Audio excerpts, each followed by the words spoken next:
बिस्मिल्लाहिर्रहमानिर्रहीम। अस्सलाम वालेकुम। आज 31 मई है और दिन है इतवार का। कल हमारे दोस्त रज़ी ताहिर साहब ने और उसके बाद फिर हरमीत सिंह साहब ने भी इस पर ट्वीट्स किए कि इमरान खान साहब की एक साबिक आर्मी चीफ से मुलाकात हुई है। उसके बाद से बहुत हलचल है, बहुत ज़्यादा इसके ऊपर बात हो रही है।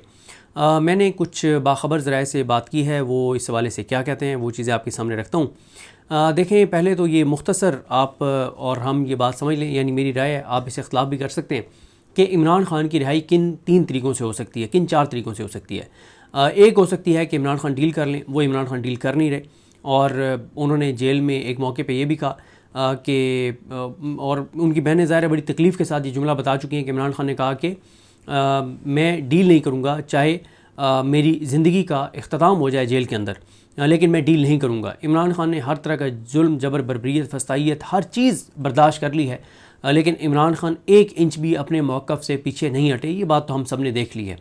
तो डील तो उन्होंने करनी नहीं है। ये वो आसान रास्ता है जो मरीम नवाज़ साहिबा को उन्होंने कहा था कि हमें आता है और फिर उस रास्ते पे वो चले और किरदार ले लिए। इमरान खान ने डील तो करनी नहीं है। दूसरा यह है कि आलमी इस्टेब्लिशमेंट कहते हैं पाकिस्तान की इस्टेब्लिशमेंट को, वो भी नहीं होना, क्योंकि आलमी इस्टेब्लिशमेंट इमरान खान आलमी इस्टेब्लिशमेंट को सूट नहीं करते, क्योंकि इमरान खान कहते हैं कि इमरान खान पाकिस्तान की इज़्ज़त, गैरत, खुददारी की बात करते हैं, पाकिस्तान के फ़ैसले पाकिस्तान में करने की बात करते हैं, एब्सोल्युटली नॉट कहते हैं, और बहुत सख्त इमरान खान का मौक़िफ़ है, इसराइल को तस्लीम ना करने की बात करते हैं। तो आलमी इस्टेब्लिशमेंट कभी भी इमरान खान को के बारे में नहीं कहेगी। देखें, 3 मुल्क हैं जिनका पाकिस्तान के ऊपर बहुत इन्फ्लुएंस है। नंबर 1 अमेरिका को बिल्कुल इमरान खान सूट नहीं करते। ओवरसीज़ पाकिस्तानियों ने ट्रंप की कैंपेन में बढ़ चढ़ कर हिस्सा लिया, फंडिंग दी, और ओवरसीज़ पाकिस्तानियों को ये ख्याल था कि जो बाइडन इंतज़ामिया ने, क्योंकि इमरान खान की हुकूमत गिराई थी, तो ट्रंप जब आएंगे तो वो इस चीज़ को ये कहेंगे कि जी हमारा कोई लेना देना नहीं है, पाकिस्तान के लोग फ़ैसला करें कि पाकिस्तान के अंदर कौन हुक्मरान हो। लेकिन ओवरसीज़ पाकिस्तानी उन्हें नेक नियति से पाकिस्तान की खातिर इतना पैसा लगाया, लेकिन वो नहीं हुआ, क्योंकि जब ट्रंप आए तो फिर ज़ाहिर ये बात वाज़ेह हो गई। बहुत से लोग पहले भी ये कह रहे थे कि अमेरिका अपने मफादात पे फ़ैसले करता है, उनको क्या, वो क्यों चाहेंगे कि पाकिस्तान के अंदर एक ऐसा हुक्मरान हो जो इज़्ज़त, गैरत, खुददारी की बात करे और इज़्ज़त, गैरत और खुददारी प्रैक्टिकली पाकिस्तान के हवाले से करके भी दिखाए। तो दूसरा जो मुल्क जिसका बहुत ज़्यादा इन्फ्लुएंस है पाकिस्तान के ऊपर, वो सऊदी अरब है। इस पे मैं इससे ज़्यादा बात नहीं कर सकता, क्योंकि यहाँ पे पाकिस्तान के अंदर बहुत ज़्यादा इस चीज़ को हसासियत की नज़र से देखा जाता है और बहुत ज़्यादा इसके ऊपर रिएक्शन आता है जब आप खुल के सऊदी अरब के हवाले से और इमरान खान साहब के हवाले से बात करते हैं, या बहुत सारी चीज़ें हैं। खैर, इस पे हम आगे नहीं बढ़ते। और तीसरा है चीन कैसे कोई लेना देनी नहीं है पाकिस्तान के अंदर हुकूमत कौन हो, और चीन को बस उनको अपना बिज़नेस का एक है, वो करते हैं पाकिस्तान के साथ। हाँ, ये ज़रूर है कि मेरी इत्ला है कि चीन ने ये ज़रूर कहा है पाकिस्तान को कि आप अपना हाउस इन ऑर्डर करें, आप इंटरनली स्टेबिलिटी लाएँ, ये ज़रूर इत्ला है। तो ये चीन ने इमरान खान का कहना नहीं है, और सऊदी अरब और अमेरिका ने तो बिल्कुल भी नहीं कहना। तो ये भी हो गया कि पहला, डील इमरान खान ने नहीं करनी। दूसरा, आलमी इस्टेब्लिशमेंट ने नहीं कहना, या जिन मुल्कों का पाकिस्तान पर इन्फ्लुएंस है उन्होंने नहीं कहना। तीसरा यह है कि अवाम निकलें, अवाम 26 नवंबर और सानिया मुरीद के बाद कोई पाकिस्तानी, पंजाब की मैं ख़ास तौर पर बात करूँ, कोई तो नहीं कहीं, यानी 99.99% निकलने को तैयार ही नहीं है पाकिस्तान के अंदर लोग। जो कुछ 26 नवंबर को हुआ, जो कुछ मुरीद के अंदर हुआ, फिर आप देख लें, ना 26 नवंबर पे लोग निकले, ना मुरीद के पे लोग निकले, ना पेट्रोल डीजल 450 रुपये पे चले गए, नहीं निकले। लेकिन अब सूरत हाल कुछ ऐसी है जिस वजह से कुछ लोग ये कहते हैं कि इमरान खान के साथ इंगेजमेंट ज़रूर हो रही होगी। वो वजूहत आगे चल के आपके सामने रखता हूँ। और चौथी जो वजह है वो ये है कि बिल्कुल सिस्टम कोलैप्स कर जाए और चीज़ें बिल्कुल हाथ से निकलने लग जाएं और सिस्टम बिल्कुल ना चल रहा हो। देखें, मुल्क चल तो नहीं रहा पिछले, यानी आप अगर बात करें कि अब इमरान खान की हुकूमत गिराई गई, उसके बाद चीज़ें होते होते होते होते अब उस नहज पे चीज़ें आ गई हैं कि बिल्कुल चीज़ें नहीं चल रही, और हम एक बार फिर खुदा न खास्ता डिफ़ॉल्ट और इकॉनमी के कोलैप्स के बिल्कुल करीब आन पहुँचे हैं, बिल्कुल करीब आन पहुँचे हैं। लोगों की इकॉनमी तो कोलैप्स कर गई है, यानी चाहे वो ताजिर हों, दुकानदार हों, तनख्वाहदार तबका हो, सरकारी मुलाजमीन हों, या पेंशनर्स हों, किसान हों, इंडस्ट्रियलिस्ट हो, फैक्ट्रियों वाले हों, मिलों वाले हों, टेक्सटाइल वाले हों, आम आदमी हो, रियल एस्टेट वाला हो, कंस्ट्रक्शन वाला हो, हर एक की अपनी ज़ाती इकॉनमी तो 90% हर शोबे के लोगों की कोलैप्स कर गई है, 90% की। तो लेकिन पाकिस्तान की इकॉनमी ज़ाहिर है किस चीज़ पे चल रही है वो आगे चल के आपके सामने 3 फिगर्स रखता हूँ, उसके ऊपर चल रही है। और ख़ास तौर पे ओवरसीज़ पाकिस्तानियों के रेमिटेंसेस के ऊपर सिर्फ हम खड़े हुए हैं, सिर्फ और सिर्फ हम ओवरसीज़ पाकिस्तानियों के रेमिटेंसेस पे खड़े हुए हैं और कुछ नहीं है, IMF और ओवरसीज़ पाकिस्तानियों के रेमिटेंसेस। तो अभी हम डे टू डे चीज़ों को मैनेज कर रहे हैं। असल जो ये चौथी चीज़ है ना, पहली 3 तो नहीं होनी, ना डील इमरान खान ने करनी है, ना आलमी इस्टेब्लिशमेंट ने कहना है, ना अमेरिका ने कहना है, ना सऊदी अरब ने कहना है, ना चाइना ने कहना है, और अवाम भी इस वक्त तक तो निकलती हुई नज़र नहीं आ रही। और लेकिन सूरत हाल उस तरफ खैर बढ़ भी रही है, क्योंकि तंगा मत बचंगा मत बहुत ज़्यादा लोग दीवार से लग गए हैं और अगले 3-4 माह बहुत ही ज़्यादा सेंसिटिव हैं। और चौथी जो चीज़ है वो है कि बिल्कुल चीज़ें ना चल रही हों और सिस्टम हाथ से निकलता हुआ नजर आए तो फिर इमरान खान के पास इमरान खान को लाया जाए, क्योंकि ये बात तो तय है कि पाकिस्तान के लोगों ने जिसको मैंडेट दिया वो आके कोई बात करेगा तो लोग आगे चलने को तैयार हैं, वरना लोग मौजूदा सिस्टम से किसी सूरत भी हाथ मिलाने को तैयार नहीं हैं।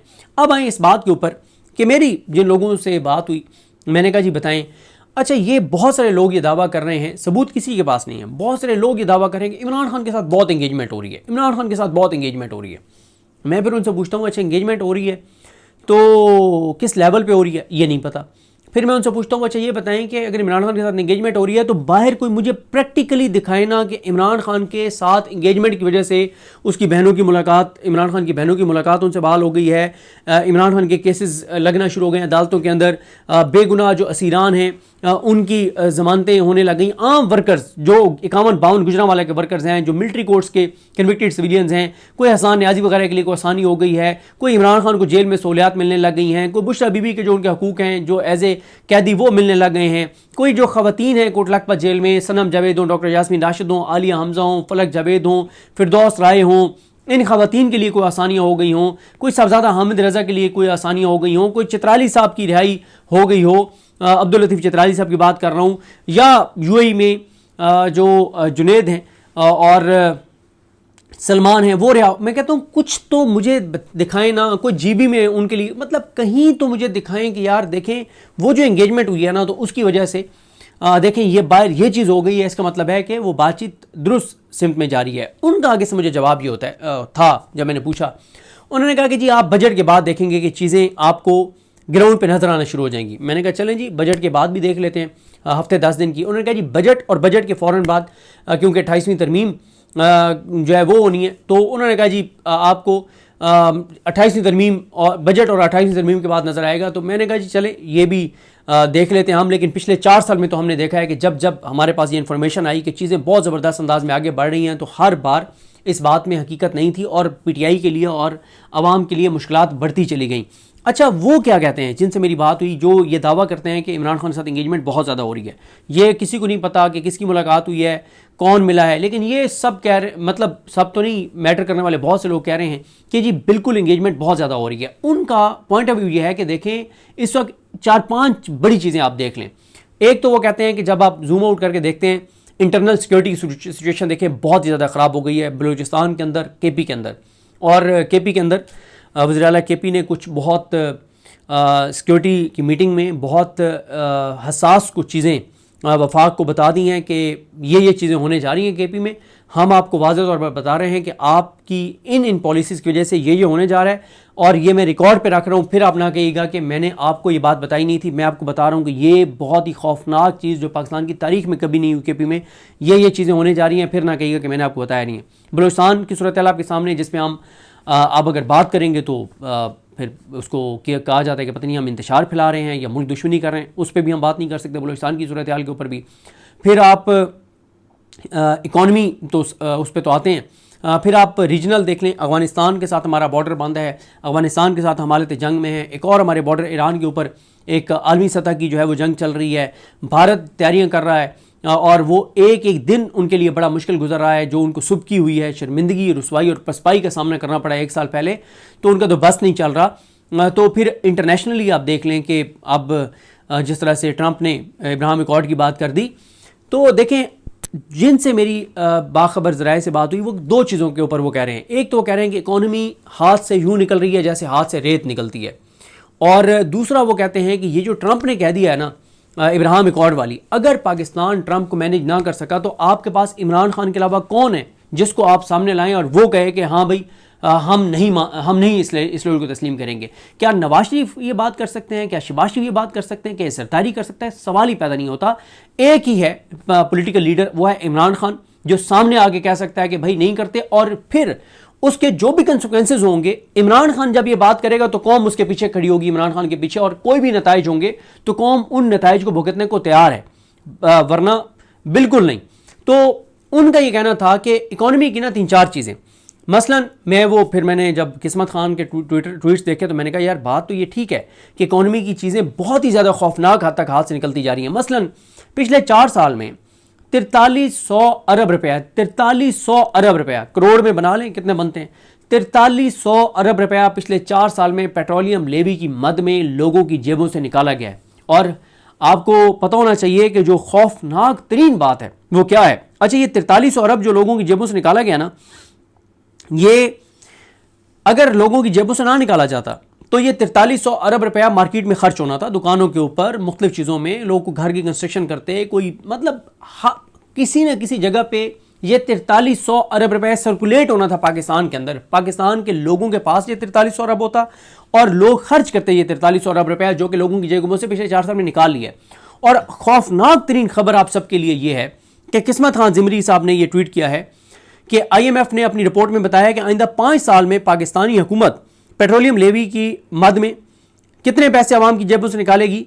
ये टोटल बनता है जनाब, मैं आपको बताऊं, 10,780 अरब रुपए 5 साल में। 10,780 अरब रुपए कैसे? 2026-27, ये अभी 1 जुलाई से लेके और 30 जून 2027 तक ये 1727 अरब अब तक जो निकाला है पिछले साल में, वो भी तकरीबन कोई 1700 अरब है। और अगले साल 1727 अरब, फिर उससे अगले साल 1915 अरब, फिर उससे अगले साल 2131 अरब, फिर उससे अगले साल 2370 अरब, और फिर 2637 अरब अगले साल में।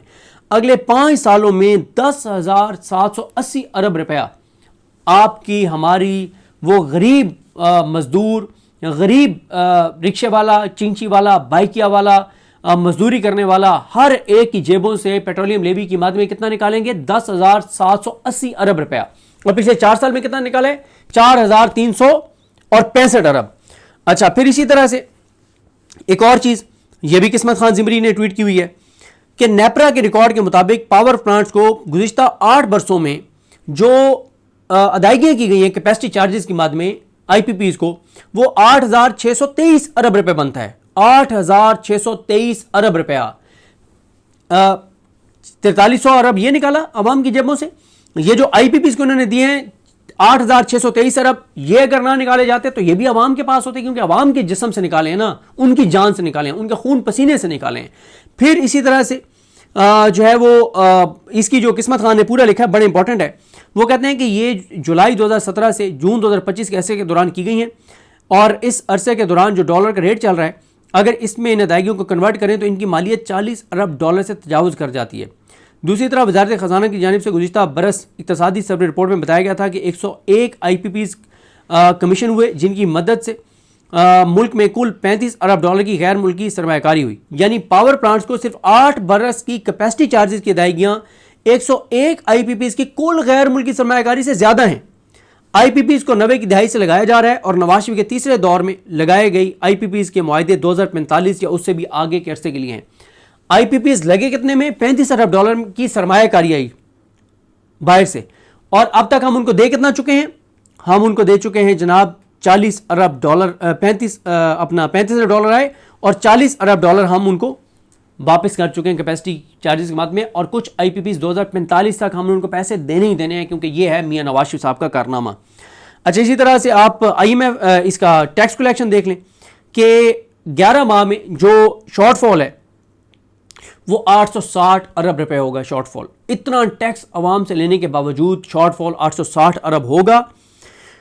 तो ये वो चीज़ें हैं जो ये बताती हैं कि आगे कैपेसिटी चार्जेस IPPs की, वो आप देख लें कि आगे कितनी होंगी। वो मेरा ख्याल है 1 साल में कोई 2200 अरब रुपए कैपेसिटी चार्जेस हमने 1 साल में देनी है, अगले 1 साल में। और हमने कोई 1800 अरब रुपया हमने पेट्रोलियम लेवी की मद में अवाम की जेबों से निकालना है। तो सीधा सीधा ये 4,000 अरब तो ये बन जाता है। बाकी टैक्स चेक्स हर चीज़ को आप अलग रखते हैं, जो बिजली के ऊपर टैक्स लिया जा रहा है सारी चीज़। तो मुझे उन्होंने ये कहा कि अगले 3-4 माह जो हैं वो मौजूदा सिस्टम के लिए बहुत सेंसिटिव हैं, क्योंकि ईरान अमेरिका की डील हो नहीं रही, उसकी वजह से चीज़ें बहुत टेंस रहेंगी। तो उन्होंने कहा कि 3-4 माह तो ये ट्रक की बत्ती ही आप इसको समझें, क्योंकि उन्होंने कहा कि बजट और 28वीं तरमीम के बाद कुछ आसानियां पीटीआई के लिए ज़रूर हो सकती हैं, उनका ये दावा है। मैं अभी भी नहीं मानता, मुझसे आप पूछे, मैं नहीं मानता। मुझे नहीं लगता मौजूदा निज़ाम का जब तक बस चलेगा वो इमरान खान को 1% भी कोई उसका राइट नहीं देंगे, क्योंकि पता है मौजूदा सिस्टम को कि जिस दिन इमरान खान को थोड़ा सा और स्पेस मिला तो उतना इस निज़ाम को इमरान खान उठा के और पता नहीं कहाँ पे फेंकेंगे। तो मौजूदा निज़ाम कभी भी इमरान खान को 1 इंच की भी स्पेस नहीं देगा, क्योंकि इमरान खान अपने मौक़िफ़ से 1 इंच भी पीछे नहीं हट रहे। तो उनका जिनसे मेरी बात हुई उन्होंने कहा कि ये इंगेजमेंट इसलिए हो रही है कि 3-4 माह बहुत सेंसिटिव है, लोड शेडिंग अरूज पे होगी 3-4 माह में, बिजली के बिल नाकाबिले बर्दाश्त होंगे, पेट्रोल डीजल कीमतें नाकाबिले बर्दाश्त होंगी, कारोबार होंगे नहीं, फैक्ट्रियां मिलें बंद हो रही हैं, टेक्सटाइल इंडस्ट्री बैठ गई है, और रेमिटेंसेस के ऊपर भी एक ख़तरा है। यूएई जिस तरह से पाकिस्तानियों को निकाल रहा है, पूरी दुनिया की इकॉनमी डिस्टर्ब हो रही है। अगर रेमिटेंसेस भी डिस्टर्ब हो जाते हैं, बैरूनी कर्जा में नहीं मिल रहा, गैर मुल्की सरमायाकारी की हालत यह है कि 1 साल में बैरूनी सरमायाकारी उस कीमत से कम है जिसमें मरीम नवाज ने जहाज़ खरीदा है। इससे आप अंदाज़ा लगाएं 55 साल की कम तरीन सतह के ऊपर हमारी जो है वो बैरूनी सरमायाकारी है। एक्सपोर्ट्स हमारी गिर रही हैं, इंपोर्ट्स हमारी बढ़ रही हैं। तो उनका ये कहना है कि ऐसे में जब आवाम बिल्कुल दीवार से लग चुकी होगी तो ऐसे में ज़रूरी है कि इमरान खान को इंगेज करके रखा जाए। कोई अगर इमरान खान की मुलाकातें बहाल भी होती हैं वो कोई कॉल ना दे दें, कोई लॉन्ग मार्च का ऐलान ना कर दें, इमरान खान को थोड़ा सा इंगेज करके रखा जाए। पीटीआई को बाहर ये मैसेज दिया जाए कि इमरान खान के साथ इंगेजमेंट हो रही है, तुम ऑल आउट मत जाना, तुम कोई ऐसी चीज़ ना करना। और इन 3-4 महीनों में जो शदीद तरीन क़यामत खेज़ गर्मी के होंगे, इन 3-4 महीनों में ये चीज़ चलाएं और 3-4 महीने बाद देखें कि अगर कहीं से कोई बाहर से हमें को बहुत ज़्यादा पैसा मिल जाता है किसी भी मद में, तो फिर इमरान खान भी जेल में और लोगों के साथ जो हो रहा है यही चलता रहे। और अगर 3-4 महीने में बाहर से हमारा कोई जुगाड़ नहीं लगता, कोई हमें पैसा बाहर से नहीं मिलता और इकॉनमी हमारी मज़ीद डिस्टर्ब हो जाती है, तो फिर तो ज़ाहिर है इसके अलावा ऑप्शन ही कोई नहीं होगा कि इमरान खान साहब जो हैं उनको ही लाया जाए और इमरान खान साहब को और ला के और सिस्टम एक ही सूरत में पाकिस्तान को आगे चलाया जा सकता है, वो है कि इमरान खान आए। और एक वजह मैं आपको पहले बता चुका हूँ कि अगर अमेरिका बहुत ज़्यादा पाकिस्तान को कह देता है कि आप इसराइल को तस्लीम करें, तो मैं आपको एक चीज़ बता दूँ कि मौजूदा निज़ाम जितना मर्जी चाल है, सब इस्लामी मुल्क तस्लीम कर लें, पाकिस्तान के अंदर ईरान ने तो कभी भी नहीं करना, तसव्वुर भी, मतलब ये तो सोचा भी नहीं जा सकता ना कि ईरान कभी तस्लीम करेगा इसराइल को। और पाकिस्तान के लोग तसव्वुर भी नहीं है कि कभी इस चीज़ को एक्सेप्ट करें कि इसराइल को तस्लीम कर लिया जाए। तो लिहाजा एंड में ये तो पता है हम मौजूदा निज़ाम को कि हम इसराइल को तस्लीम नहीं कर सकते, चाह कर भी तस्लीम नहीं कर सकते। तो उस वक्त यह है कि फिर अगर बहुत ज़्यादा मजबूरी हो जाती है तो इमरान खान को लाएंगे और फिर ज़ाहिर है फिर उसके जो कंसिक्वेंसेस होंगे, कौम एक ही सूरत में पीछे खड़ी हो सकती है कि इमरान खान जो हैं वो बाहर मौजूद हों। तो दावे ये बहुत ज़्यादा किए जा रहे हैं कि बहुत ज़्यादा इमरान खान के साथ इंगेजमेंट है, ग्राउंड पे हमें उसकी कोई प्रैक्टिकल चीज़ नज़र नहीं आ रही कि कोई इंगेजमेंट हो रही है। दावे ये किए जा रहे हैं कि बजट और 28वीं तरमीम के बाद आपको कुछ चीज़ें होती हुई नज़र आ जाएंगी और 3-4 महीने का टाइम है, और उन 3-4 महीनों में अगर कहीं से जुगाड़ लग गया हमारा तो इमरान खान भी जेल में, बुशरा बीबी भी जेल में, सब इसी तरह से। और अगर जुगाड़ ना लगा फिर तो वैसे ही इकॉनमी उस नहज पे पहुंच जाएगी कि इमरान खान को बाहर लाने के अलावा चारा नहीं होगा, क्योंकि ये सिस्टम अपने बोझ से इतना लरज़ रहा होगा कि किसी वक्त भी ये सिस्टम अपने बोझ से ही जो है वो गिर सकता है। तो देखते हैं चीज़ें कैसे आगे बढ़ती हैं। मुझे और मैं इस हवाले से कुछ चीज़ें फैसलाबाज खर साहब के इंटरव्यू में भी कर चुका हूँ, उनको मैंने दोबारा यहाँ पे उनका जिक्र नहीं किया। मुझे अपनी दुआ में याद रखें। अलगनी मोहम्मद साहब का हामी नासरो। अल्लाह हाफ़िज़।